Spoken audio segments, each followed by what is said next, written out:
কালকে 1 ঘন্টা কথা বলছি আমি আর আখি, কখন 1 ঘন্টা পার হয়ে গেছে আমি টেরও পাইনি। তোমাদের ভাই রাতে বাসায় ছিল না, একটু ঢাকায় গেছিল। 1 ঘন্টা কথা বলছি আমি আর আখি। আমার মুক্তা আপু বলতেছে যে তোমাদের কথা শুনে তো মনে হয় না তোমাদের মধ্যে কোনো ঝামেলা হয়েছে আপু।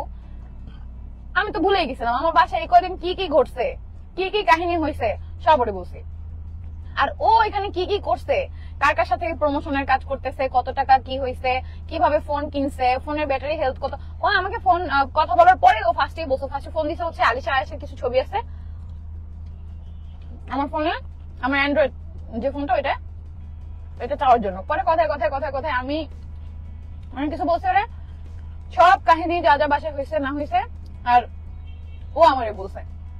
তারপর যে পেজের সাথে ওর সাথে ঝামেলা হয়েছে ওই পেজের সাথে আমি কাজ করবো, ওই জন্য আমি ওকে বলছি যে দেখ এগুলা নিয়ে এখন তুইও কিছু বলিস না।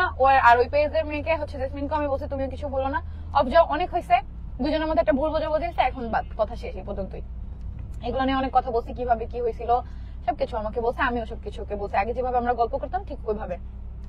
আমি অনেক কিছু জানতে চেয়েছি বলে কি রাগ করছেন আপু? সরি, আমার কোনো খারাপ উদ্দেশ্য ছিল না। না আপু, অবশ্যই জানতে চাইতেই পারো, কোনো সমস্যা নেই।